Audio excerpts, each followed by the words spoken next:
right, good afternoon.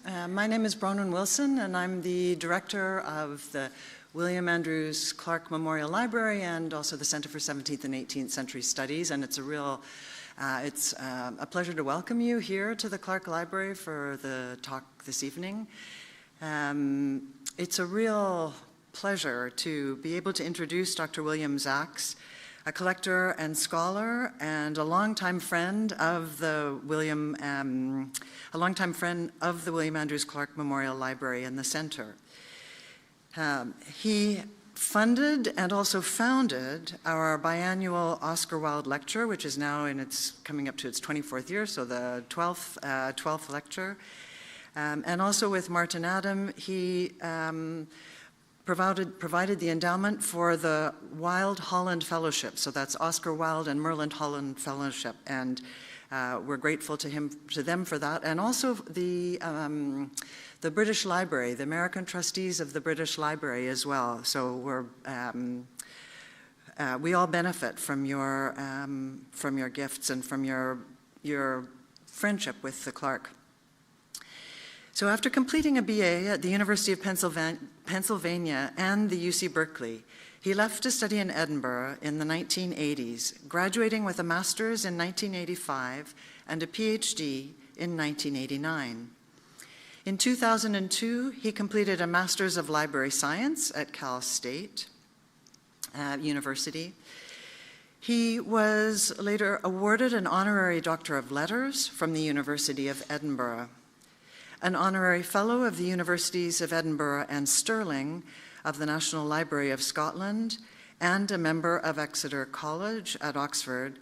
Bill is also a fellow of several antiquarian societies and a member of the Roxburgh and Grolier clubs, among other bookish organizations. On Bill's publications, he is the author of The First John Murray and the 18th Century London Book Trade, published in 1998, which warrants particular significance for the theme of the Karmiole lecture. Tonight, we're celebrating the 20th year of the Kenneth Karmiole lecture series on the history of the book trade. And thank you to Ken Karmiole, who's with us here tonight. We appreciate it very much.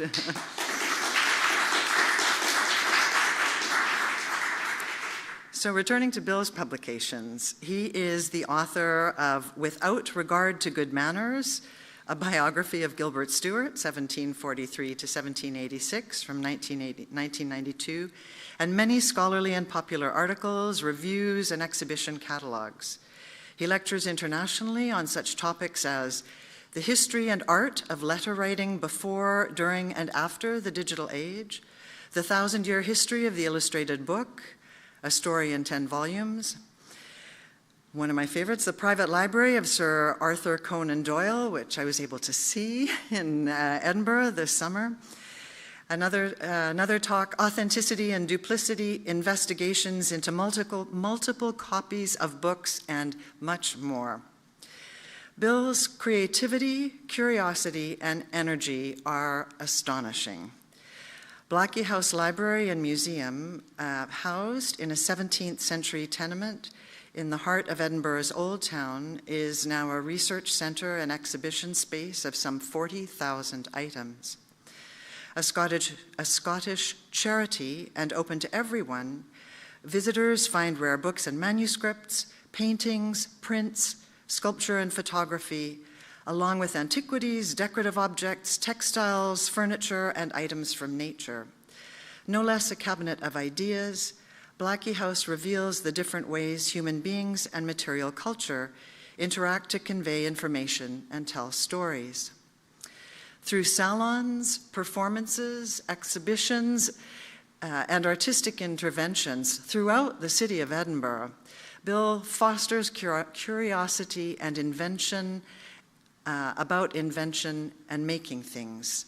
And that's the topic of his talk for us this afternoon. Scotland's Gutenberg, William Ged and the Invention of Stereotype Printing, 1725 to 49. Please join me in welcoming Bill.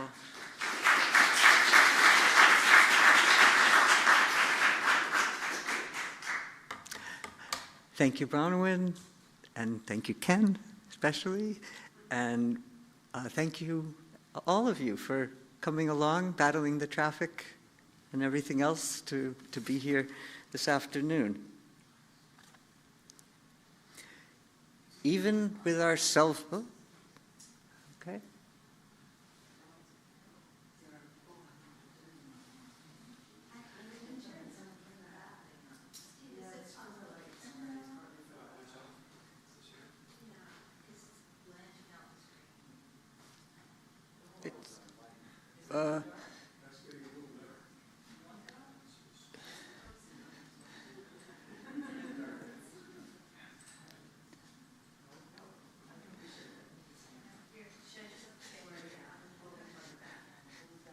There are people out in the middle of the universe who might be in the dark about this, but okay, are you ready?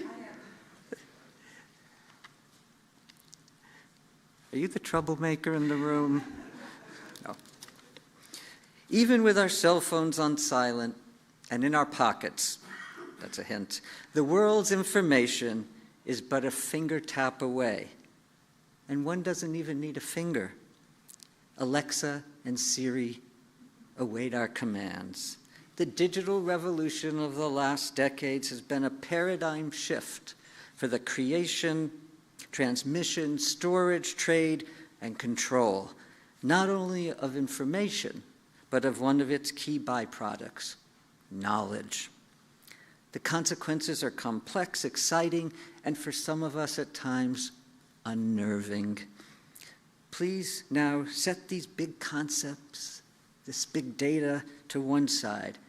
We are at the William Andrews Clark Memorial Library for the 20th Ken Karmiole Lecture on the History of the Book Trade. We are about to travel to a nerdy pocket of the past. If we can find a clicker. Our principal destination is Edinburgh in the early 18th century, but there will be any number of detours to Mainz in Germany, to Cambridge, to Holland, to Transylvania, and even Australia. Our principal subject is the all but forgotten William Ged. Annals of printing, Wikipedia, even AI all declare Scotsman William Ged to be the inventor of stereotype book production. Are they correct? Like Johannes Gutenberg, Ged began his career as a goldsmith. Both men, the one principally in Mainz and the other in Edinburgh, worked skillfully with metal. Metals often heated to very high temperatures. Although German hallmarking of gold and silver dates from a period well before the time of Gutenberg, sadly, no artifact attributed to the master is known, not even a single piece of printing type. Images of Gutenberg are plentiful, yet none apparently bears any resemblance to his true physical self. For William Ged, no image is known, real or imagined, until now.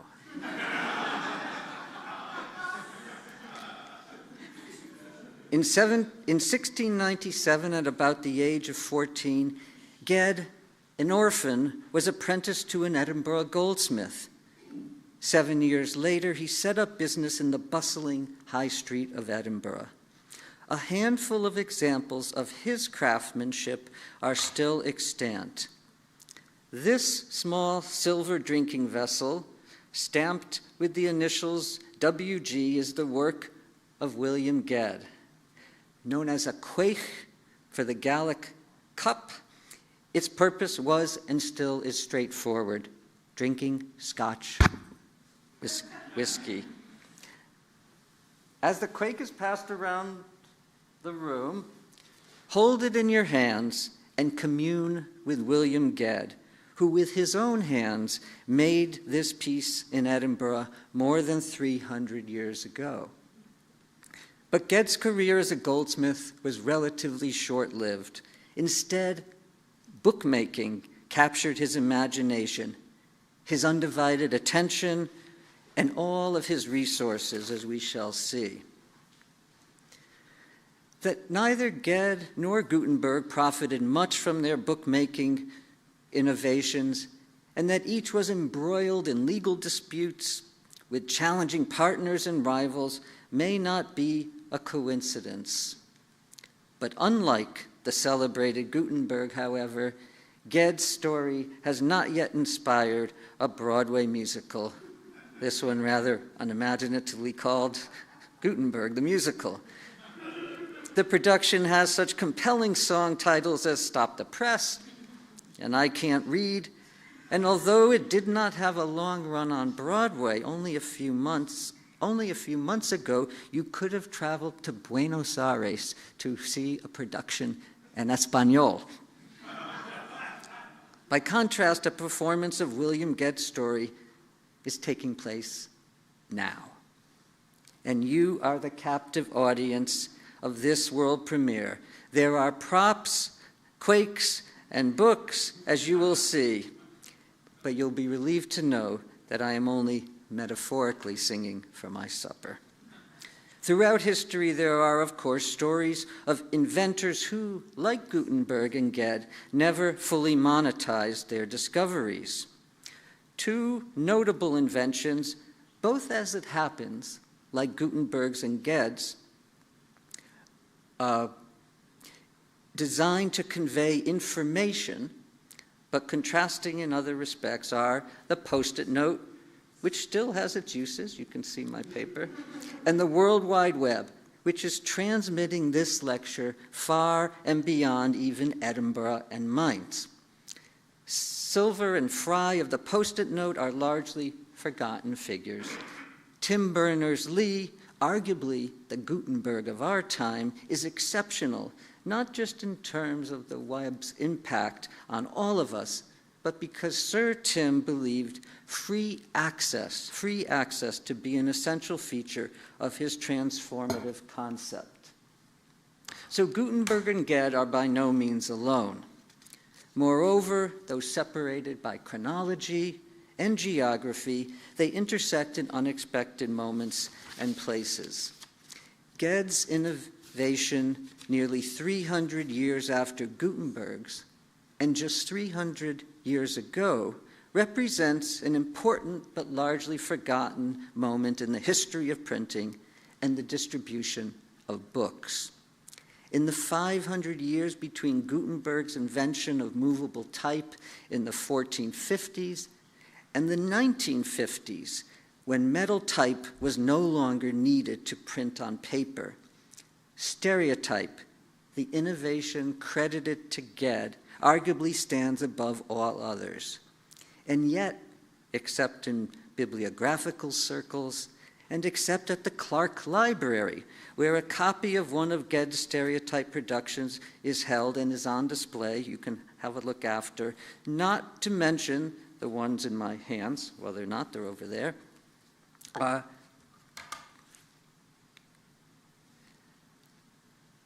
Ged's story and that of early stereotype printing more generally are not well known. Yet this method of printing was to significantly shift the paradigm of access to books and other printed materials, newspapers, periodicals, through the 19th and well into the 20th centuries. Today's lecture is part of a larger project, a work in progress focused on Ged, stereotype printing more generally, the spread of information, and the democratization of knowledge that has become ever more complicated and fascinating. That said, I'll try to keep things simple if I can't promise to keep things brief. While the quake is passed around the room, we should first ask the question, what is stereotype printing? Oh, okay, that's right. In our everyday usage, a stereotype denotes a fixed but oversimplified idea of a person, the nerdy bibliographer. But for our bibliographical purposes, the stereotype process involves printing from solid, usually single-page metal plates rather than from individually cast metal letters. The latter, of course, was the method which the historical record tells us Gutenberg perfected in the middle of the 15th century. We should, for a moment, acknowledge the important narratives of printing in China and the Far East, from a much earlier period even than Gutenberg's. Printing methods that parallel both Ged's and Gutenberg's movable type and Ged's block printing. And likewise, we should mention the woodblock printing of Gutenberg's time. But these are topics for another occasion. For now, we must return to the 18th century, to Edinburgh, and to William Ged. When Ged married Helen Freebairn in 1706, after completing his goldsmith's apprenticeship, he acquired both a father-in-law and brother-in-law who were in the Scottish book trade. The younger Freebairn was a successful bookseller, printer, and auctioneer. Ged, living alongside the Freebairns, saw the book trade at first hand. In 1711, Robert Freebairn was appointed one of Queen Anne's official printers in Scotland. This license gave an exclusive privilege to print Bibles and prayer books. Though well established, Freebairn's success did not last long. He became embroiled in a political and military dispute, the Jacobite Rising of 1715. And when a year later his side had lost, Freebairn fled to the continent and forfeited his royal printing privilege. Meanwhile, brother-in-law William helped to oversee the business of the Freebairn printing house. It was around this time that Ged had a conversation about the lack of a type foundry in Scotland. Ged, with the eye of a goldsmith, looked at the movable type set in the form, and as he explained, judged it more practicable to make plates from the composed pages than to make single types. It was, so it seemed, a novel idea, an invention. Using his skills as a goldsmith, experimenting with materials for about 2 years, Ged finally arrived at a quick and relatively cheap method for what he called block printing. The term stereotype in this context only came into use at the very end of the 18th century. Ged kept his method a closely guarded secret, revealing the mystery, as he described it, only to his son James, who usefully was training as a printer. Nevertheless, we can begin to reconstruct the basics of his process. Ged began in much the same way as Gutenberg, taking individual letters of lead type, which he set up for a page of a book and locked into a form. But unlike Gutenberg, Ged never put ink on the surface of these letters. Instead, he made a mold from the page of set movable type. We're not altogether certain how he produced this mold. Did Ged prepare the set type to receive a liquid mixture of plaster or gypsum that once hardened could be lifted off the type to produce the mold? This was the method that was used and well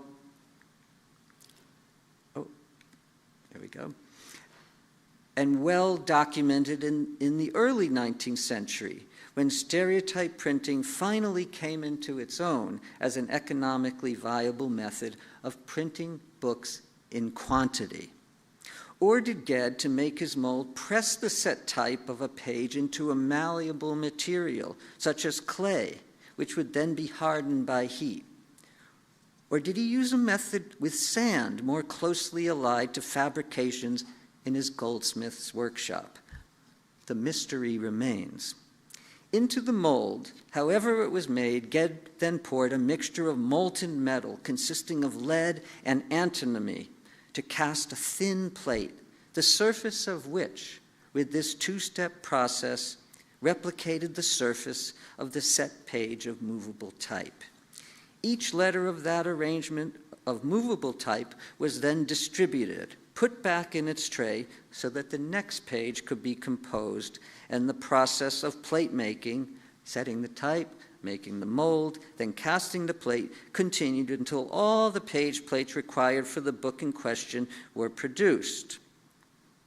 These thin plates were, we believe, then nailed to a wooden block, oriented so that when the impression was printed on a sheet, that sheet could be folded to produce the basic unit of the hand-pressed book, ready for binding. It is likely that Ged, in one of his productions, printed 18 pages, that is 18 fixed plates at one time, on one sheet of paper, and then 18 more on the other side of the sheet. I will spare you the nerdy bibliography that got me to that conclusion. To keep a complex narrative a bit simpler, we now jump ahead about a decade in Ged's career to 1736. In that year, Ged issued a printed broadside, and I hope all of you have a reproduction of that in your hands. His purpose was twofold: to advertise an intended publication and to set out the advantages of his stereotype, his block printing method. You might ask, did Ged print this broadside from a stereotype plate?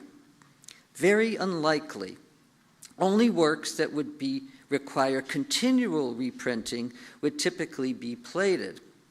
The broadside in your hand is, however, printed from a plate, not made of metal, but of polymer. Ged would have been intrigued, I am sure. And here's a picture of that keepsake in production just a day or two ago. In the proposals, Ged first explained that less movable type was required, and there would be little, if any, wear to that type, as there was no printing from it, no ink, as we said, but only mold making. Second, Ged claimed that there would be lower paper costs and reduced waste due to what might be called print on demand. With traditional printing, all the copies had to be printed at one time, the type for each sheet then redistributed, whether it was 500, 1,000, or more.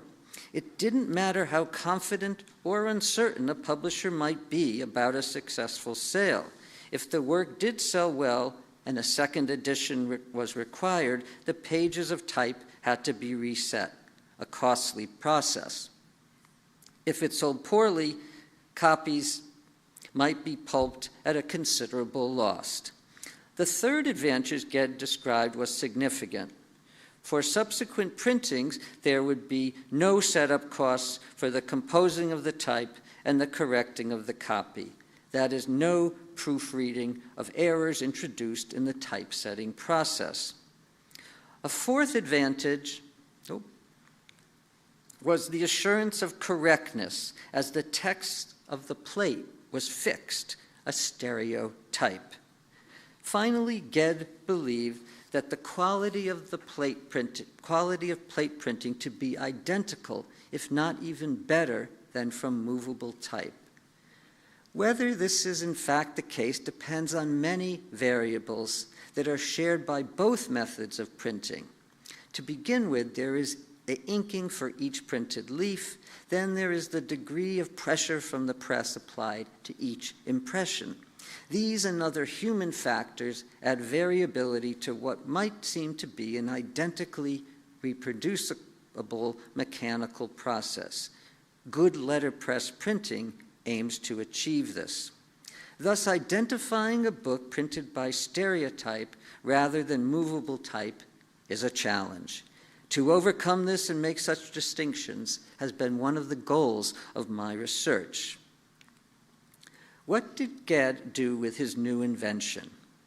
To answer that question, we must first turn to the most important of a handful of articles on Ged.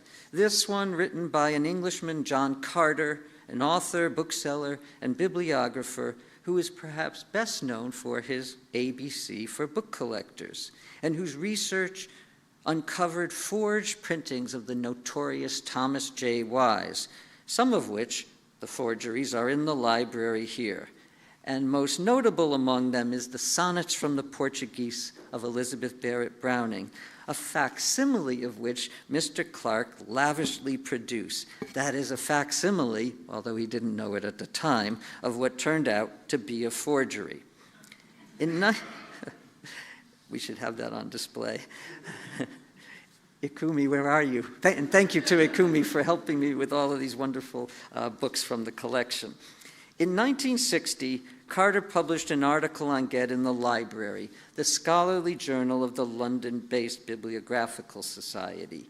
In it, he wrote that between Gutenberg's invention of printing with movable metal types and the arrival in our own time of photoelectric composition without the use of any types at all, there have been many significant landmarks in the history of text printing. The iron press, steam power, rotary printing were all technical improvements of high importance for machining.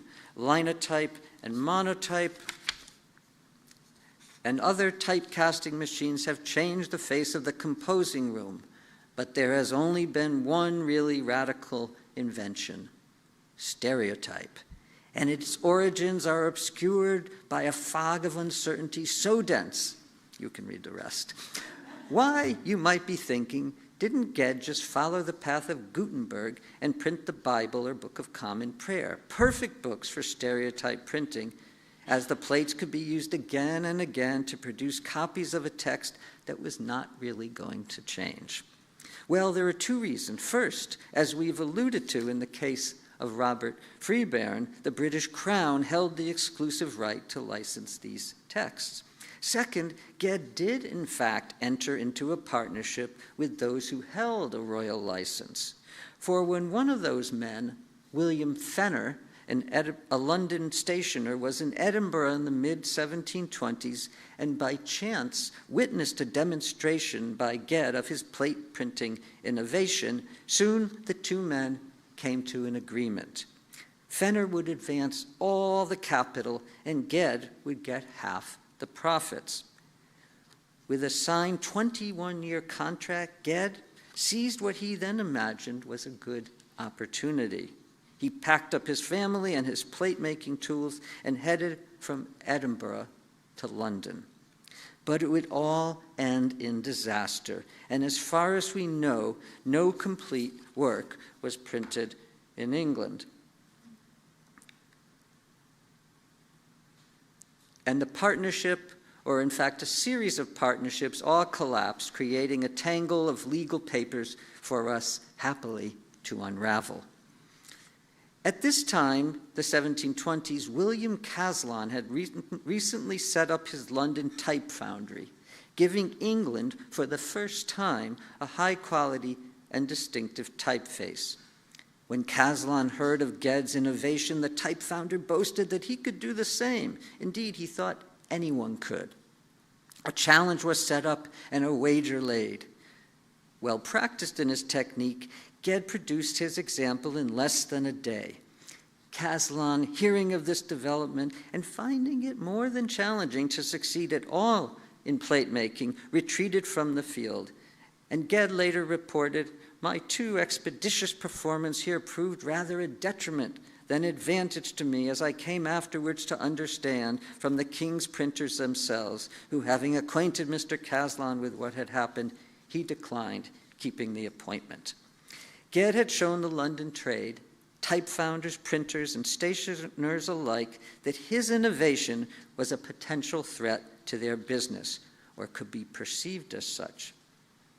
On the pretense of a further partnership evolving out of that with Fenner, they sought in Ged's retrospective view to appropriate his invention and push him out. Furthermore, they refused to supply Ged with the best new type, an essential component to produce superior results for his plate-making work. But Ged was not easily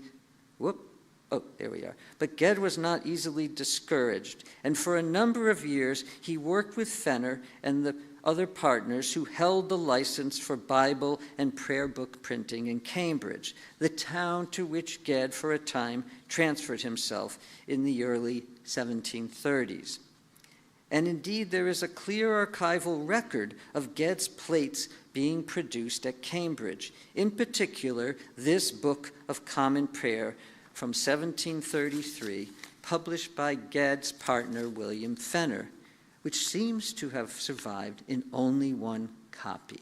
So, of course, I had to make a trip to Cambridge University Library this summer to see for myself what these printed pages were, and if I could see any sign that they had been printed by stereotype plates rather than by movable type. In Cambridge, I was warmly greeted by an old friend, Mark Purcell, the Director of Research and Collections in the library, and his rare book department colleague, Liam Sims. Mark and Liam, aware of my knowledge of Scottish binding styles, asked if I could have a look at a very old book in the collection with an 18th century Scottish provenance and possibly corresponding Scottish binding. Although this was not the Ged volume in question, of course I was glad to oblige. Little did I expect to have put in front of me nothing less than Cambridge University's Gutenberg Bible. There, side by side, on the reading room table, and here you see the spine, were Ged and Gutenberg, and it felt as if their spirits were hovering over me as I turned the pages of their respective volumes. After relinquishing the Gutenberg, reluctantly, I looked closely at these printed pages of the 1733 Book of Common Prayer, comparing them with,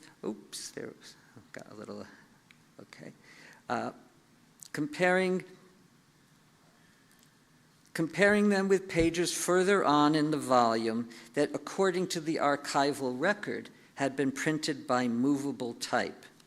John Carter himself reported his own scrutiny of these leaves, together with what he described as a conclave of expertise that included Philip Gaskell, author of the definitive textbook on bibliography, and A.N.L. Mumby, a distinguished librarian and co-founder of the Cambridge Bibliographical Society.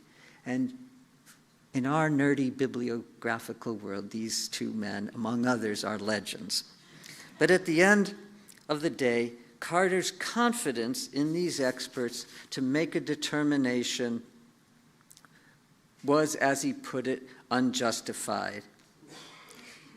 He goes on to quote a fellow member of the conclave, Arthur Gray, who observed, "There is a variation in the size of the page comparable with the shrinkage of a mold, but the setting is so haphazard that no conclusion can safely be drawn.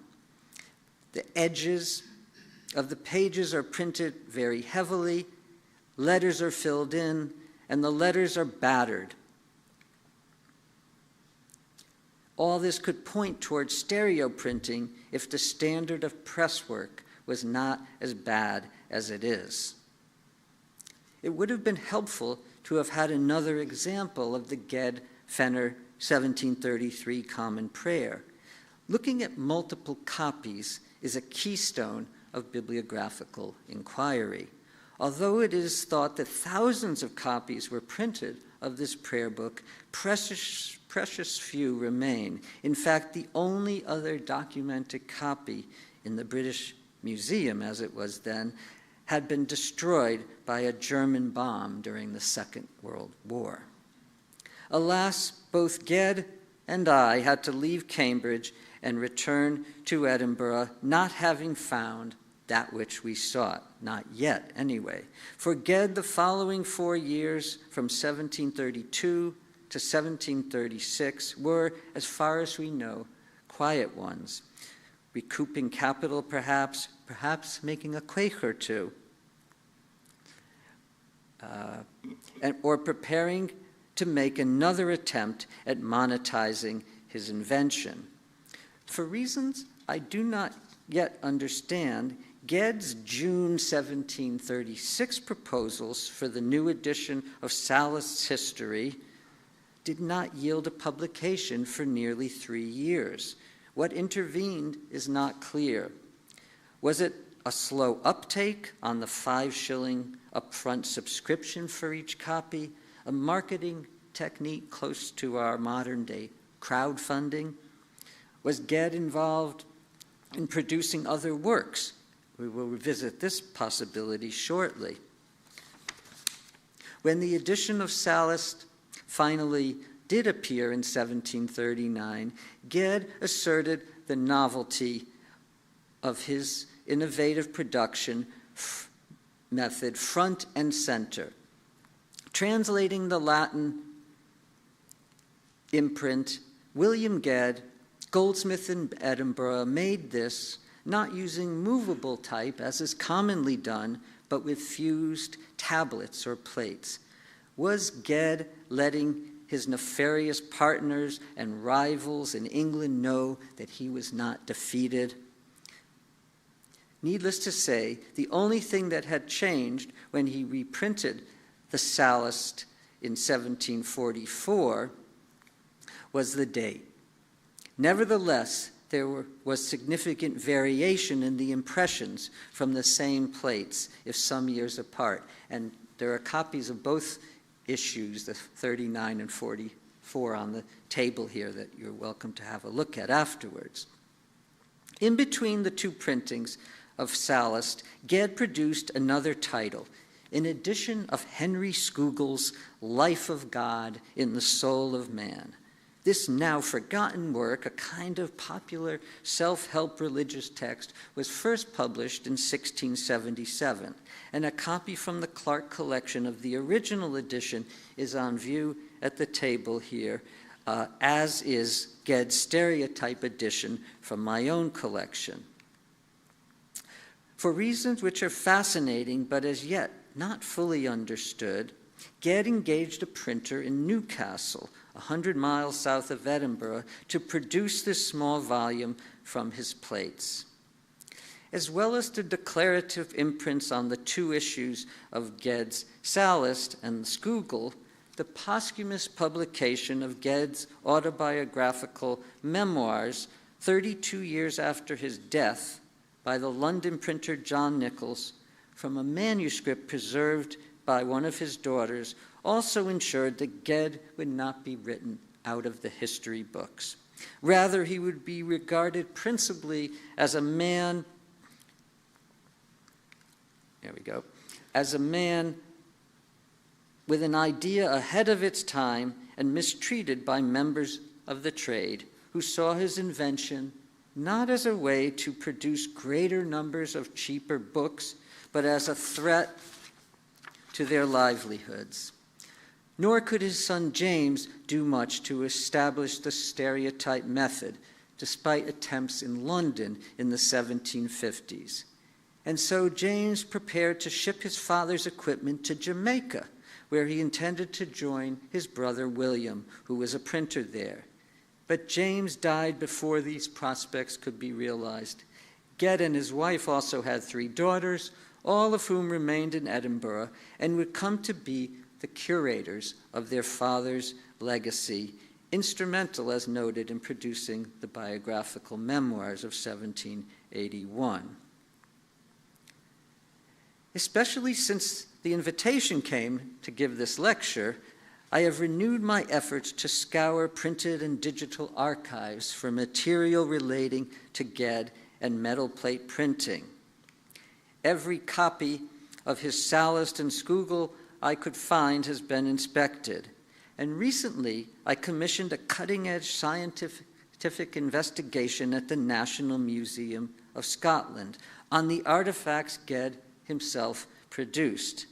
These artifacts fall into 2 main categories: extant copies of Ged's Stereotype publication and the remarkable surviving examples of Ged's metal plates that made these books. 2 of these plates are for his edition of Sallust are in the National Museum in Edinburgh. Before we get to these, however, we must turn our attention to 10 additional page plates from Ged's Sallust, which are held in the National Library of Scotland. Ged himself presented this set to the library in 1740 in the hope of receiving some remuneration for an invention which had cost him much but rewarded him little. These 10 plates are now so prized as part of the National Scottish Collection that they are stored in the library's most secure safe, adjacent, as you would expect, to the Gutenberg Bible. Ged also presented a copy of his first edition of Sallust to the Advocates Library at the time. It is one of about 25 known copies of the 1739 edition. A similar number of copies are recorded for the 1744 edition. A further copy could be bought on the web at this very moment. Together, these 50 or so copies roughly equal, as it happens, the number of complete copies of the Gutenberg Bible. But such a book, if one were to come on the market today, could command upwards of, well, Ken, you can chip in on this, probably $100 million. Even a single leaf can achieve a staggering price, as you see here. For sale, if anyone's interested, or this slightly cheaper one. And Mr. Clark, our founder, did not miss out on an opportunity to acquire a leaf, which is on display here at the center of the table for you to see, described as a noble fragment. But now to return to the National Museum and the research conducted there. Beyond a few slides, I won't go too deeply into this science. Again, we would need a bigger quake full of whiskey if we were going to get through that. But the headline results do bear some explaining. Is that video rolling? No. Okay. After a consultation with 2 curators, Anna Groundwater and Georgia Vullens, and one of the museum's leading investigative science, Laura Troallen, 2 analytical techniques were applied to the Ged plates. High-resolution digital microscopy, I knew I couldn't, you know what I mean, which was used to map the entire surface of the plate at super high resolution, and here you see it happening, and to collect similarly magnified details of the corresponding printing. Second, surface X-ray phosphorescence analysis, XRF, was used to obtain metallurgical information about the alloy Ged used to cast his plates. The results, well, XRF analysis showed that the plates were made of an alloy containing 80% lead and 20% antimony. This is interesting, not least as the composition of the plates is closer to soft metal, type metal than to the harder plates used by Victorian stereotypers. In fact, an early 20th century stereoplate in copper is in my collection and is on the table below, table over here. This was tested as well. With regard to Ged's plates, their softness is borne out by their present poor condition, which leads me to conclude, if provisionally, that one of the reasons Ged may not have been more successful was that his plates simply decayed too quickly to do the job he imagined. The digital microscopy was fascinating, letting us see both plates and corresponding printed sheets at unimaginably high resolution. Also placed under this supercharged microscope was a piece of ordinary printing from movable type from Ged's time, in the hope that such comparison would allow for a way to distinguish it from Ged's stereotype impressions. But did it? Well, there is more to do on this front, and a new conclave must be gathered to look more closely at the results. Are there any volunteers? See me after the lecture. In the meantime, once again, I found myself returning to the drawing board, as of yet unable confidently to distinguish between stereotype and movable type. This left me with a conundrum. If Ged's stereotype is the perfect crime, at least where printing is concerned, how could I be sure that the works identified thus far, the trials in Cambridge leading up to the Book of Common Prayer, the Sallusts and the Skoogles, were the entirety of Ged's output? Might the negative reception of his work have driven him underground, producing anonymously stereotype printing, perhaps for his brother-in-law, Freebairn, or others, perhaps in Newcastle? It is difficult to prove or disprove, but I began by asking related questions. What is worth stereotyping? The answer, of course, is Holy Writ. And I soon had a working list, which you can see here. It goes far off the screen. But have I found anything conclusive? Not yet, but the day is still young. Meanwhile, there were other complications developing in what I had hoped would be my nicely straightforward stereotyping story. Philip Gaskell, you'll remember, one of John Carter's conclave, and later author of the standard textbook on bibliography. I mention this book because in a footnote, he drops a bombshell on William Ged's story. There, Gaskell suggests a new front-runner for the first stereotype book. Not Ged's Edinburgh Sallust or the first pages of the Cambridge Prayer Book, but a Dutch production from the early 18th century of a Syriac Testament, which he describes as probably the first stereotype book. How deeply I was interested in Ged when I first read this in the last millennium, I cannot quite remember, but I was certainly motivated both to write the legendary scholar and to acquire a copy of the book in question, to see for myself what might be going on.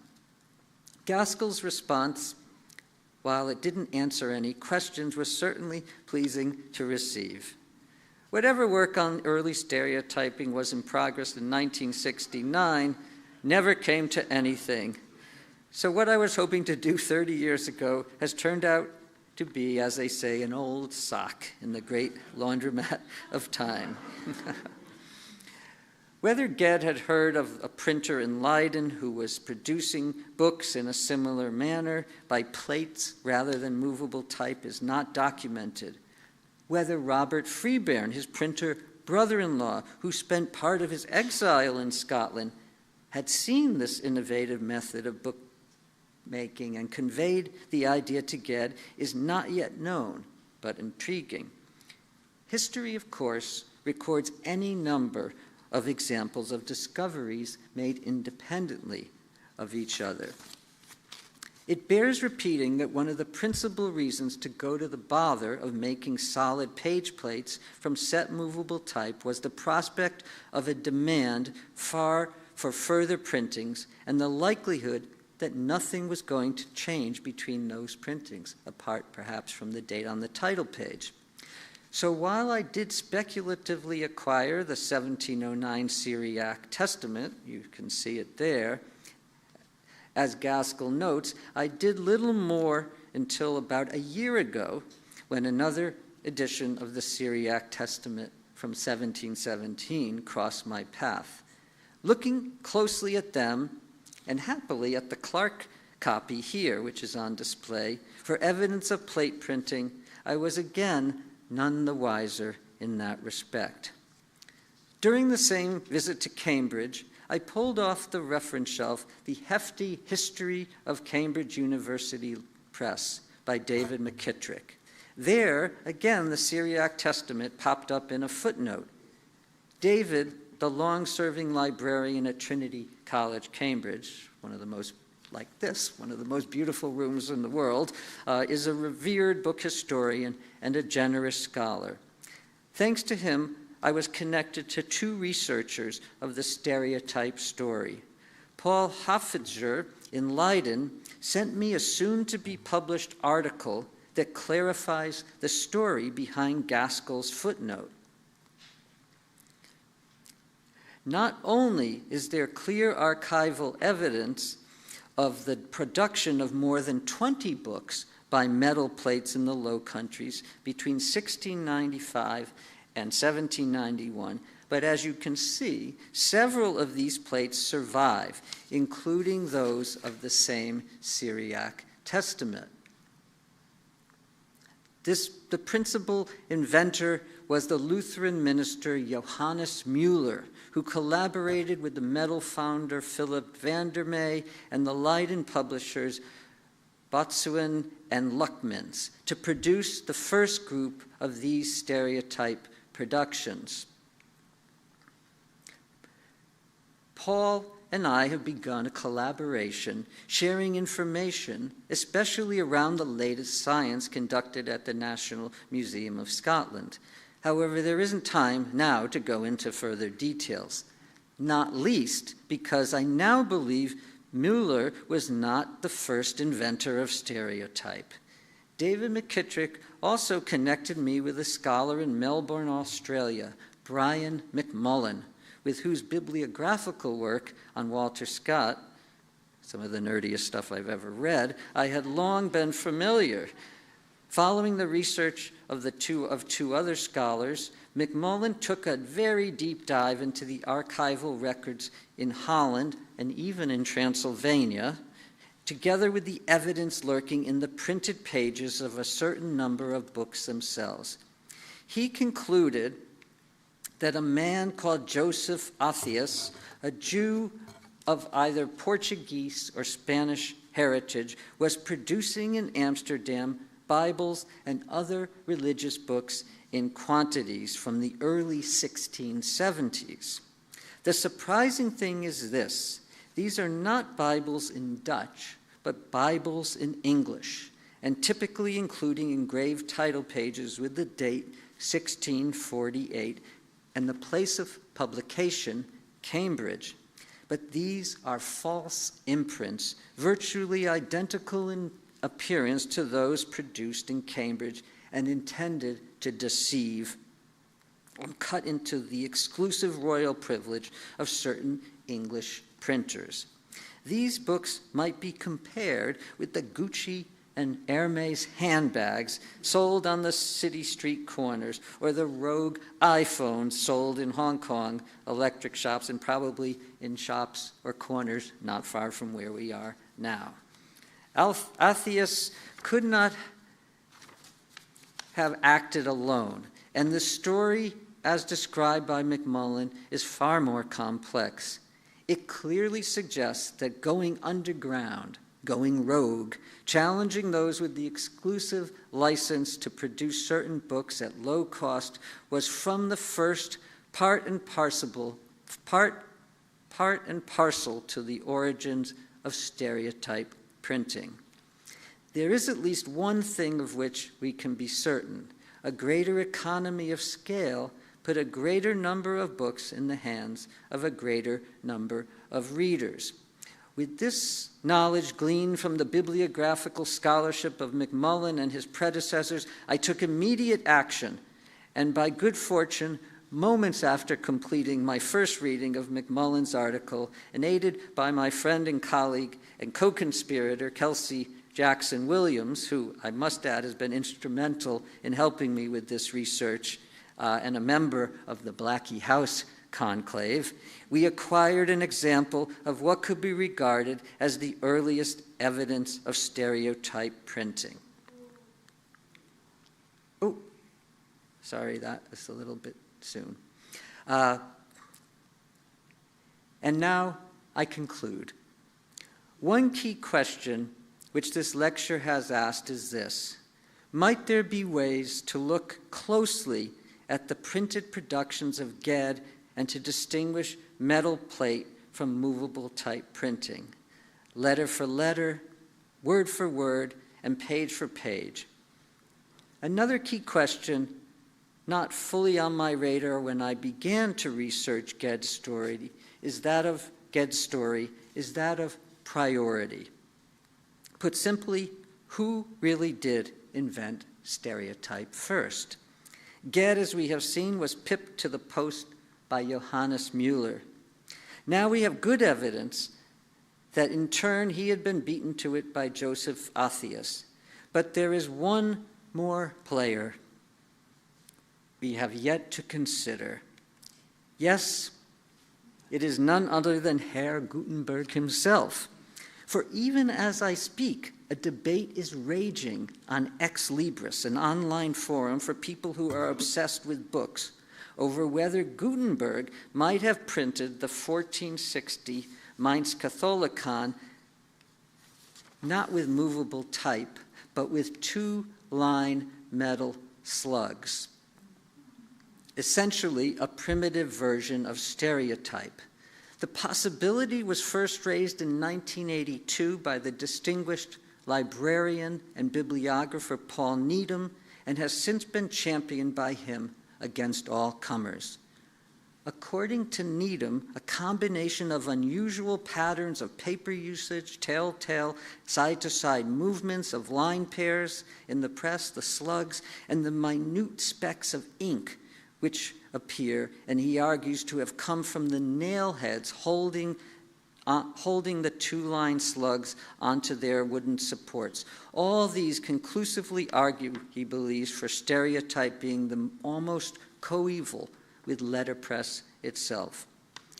Others have their doubts. Most recently, Fairleigh Katz, in this year's Gutenberg Jahrbuch, has published an exhaustive rebuttal of Needham's stereotype hypothesis. Katz argues on the basis of newly available digitization that the Catholicon could only have been printed by movable type. The jury is still out, and comments are invited on the final question I now put to you. Was Gutenberg the Gutenberg of stereotype? Thank you very much.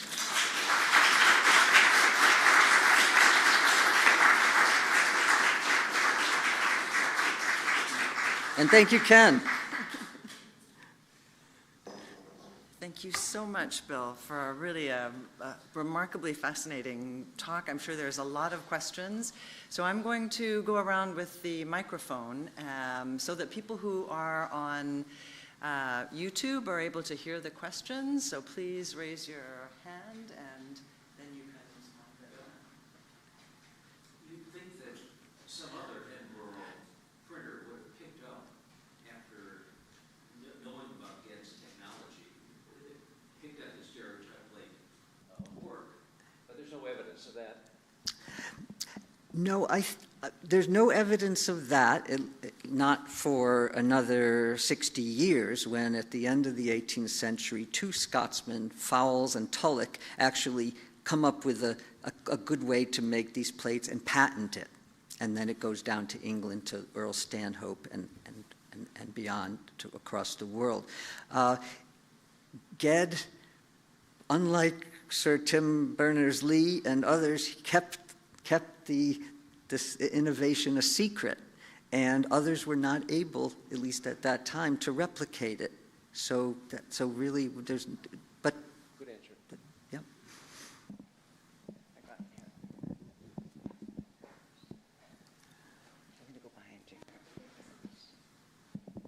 Hi there. Thank you so much for your talk. This is actually not a very scholarly question, I'd have to say, but rather perhaps maybe a funny one, because I feel like in your talk you, even Ged himself, saw his invention, contested invention, I guess, his invention as a way of quality control, because you didn't have so many, with the movable type, you didn't have so many moving pieces in forming the actual words, and then having people having to go over the plate to make sure there was no mistakes in the printing.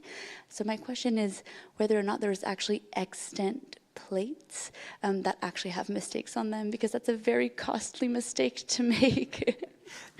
Yeah, because once you've redistributed the type, you've lost the advantage, and if there were mistakes. I imagine that when he had the typeset, I did say ink never crossed that surface, but it might have been the case that a proof was taken and that would have been checked very carefully. So, but it occurred to me the other night that I really should get my eyes tuned to the Sallust text and look and see with my remedial Latin, but maybe with a good textbook beside me, how accurate that text is.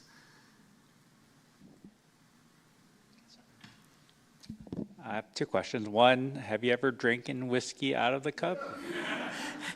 And more tonight, yes. Oh, okay. You mentioned that you didn't print a single with his first partner. You know why? Why you never printed anything? Well, part of the answer is that they conspired against him, that they wouldn't supply him with good, fresh type, and that the results, even though he had the system down and knew it would work, was never up to snuff. These few leaves in this Cambridge Bible that we think are stereotype, the jury is still out. The conclave of John Carter couldn't come to a conclusion. But there's archival evidence that these were printed by Ged and by plates, and that the rest of the book had to be printed by movable type. So there's a mixture of the archive, what the archive says, and because there were some legal disputes around this with Ged and Fenner and his partners, and Fenner dies and his wife gets in the mix to try to reclaim some money from Ged. There's a lot of information in the archive. But the pieces themselves, the material artifacts, are complicated. And I do still hope that this high magnification of those printings will result in something that's more clearly definable just to distinguish the stereotype from movable type. I'm not giving up on that yet. So I had a kind of a follow-up question to that. I was wondering if you could speculate with me. So I was curious if Ged's reception in London wasn't as hostile as it was, what do you think the reality for him would have been? It feels like he at least thought he was on the cusp of greatness, maybe in that moment. And so I'm just wondering, what do you think would have happened if he was actually able to kind of realize his... Yeah, I think it would have probably been a parallel reality to what Johann Müller and his partners in Holland and Leiden were achieving. They were producing not only Bibles in Dutch for their market, but Bibles in English that were then shipped over. But they never gave any indication in the imprint or, apart from archival records, that these were printed by this different method. But the plates are there in the University of Leiden archive. That's my next stop, to go and see those for myself and put my head together with Paul out there, who's been diving into this space as well. So I think he would have had a successful career. Why they didn't just take him in? Caslon is new to the type founding business. He's put a lot of money into it, and he does see this threat. And I think they just, like so many other inventions, that the bigger guy doesn't want the change to come. Any other?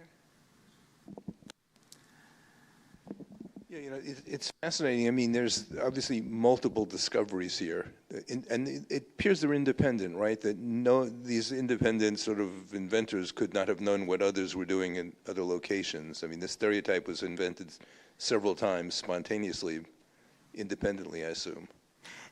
That seems to be the case, but you got to wonder, Freebairn, the brother-in-law, is a printer. He's in Holland for some of the time. Could he have seen that? I think it's clear that he couldn't have looked at that testament and seen that it was not printed by movable type.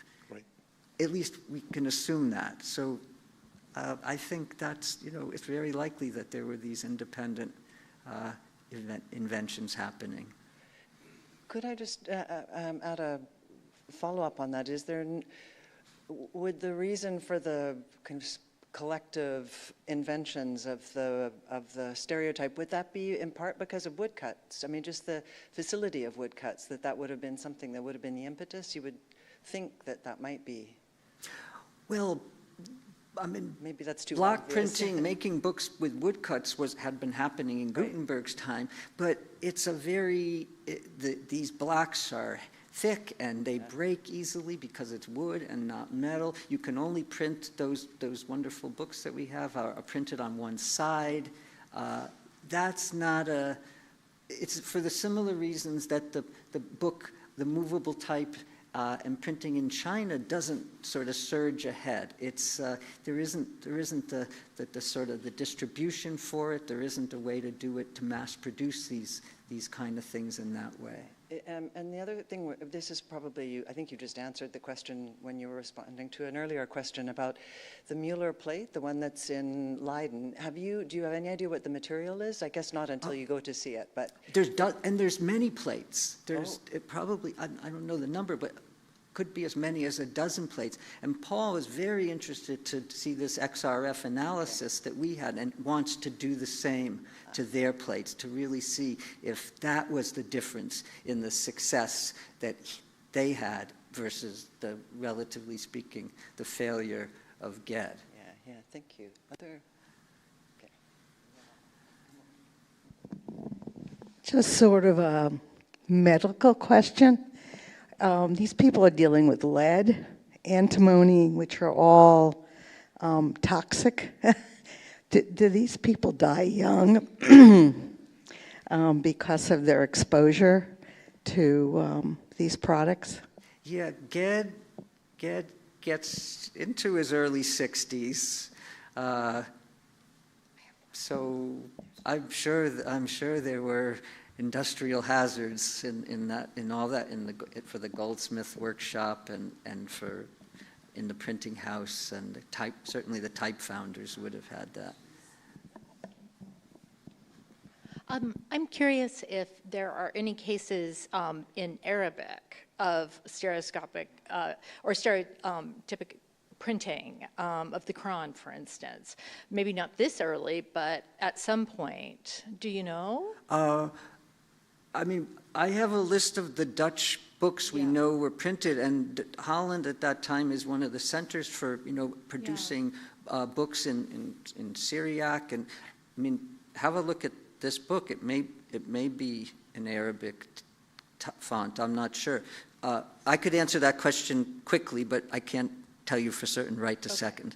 No, I guess I was wondering if there's a simultaneous invention, or if the process develops somewhere in the Arabic-speaking world at a different point. Okay. I mean, by the time you get to the 19th century, those texts, I believe, would be printed by Stereotype. Whether there's evidence from an earlier period, that's documented from the work in Leiden, but we'd have to check. We could check that list. Thank you. In a minute or two. Sorry, I thought I saw one more. There was someone before you, Bob, actually, but I thought I saw another hand over there first. Sorry, I'm following the sequence. Thank you. In terms of formatting and broadening the topic just a bit, could we not say that the cartographers, when they printed large maps, had a precedence here? Yeah, this is a distinction that I didn't fully make, but there's a book on the table that clarifies that. It's a book printed wholly by, an engraved book printed by copper plates. And that is a very different process to the letterpress, the printing press of Gutenberg. It's very expensive to make these plates. And it was done. There are engraved books published throughout the 17th and 18th century, but this is very high-end, very expensive to produce, and costly books to buy. So that whole world of cartography, engraved books, is part of the broader story, as you suggest, but it's something different from stereotype printing and from printing by movable type, which is set on in the printing press of Gutenberg, pulled and then not a cylinder press of the that copperplate printing would have been produced by. Time for one last question. Anyone?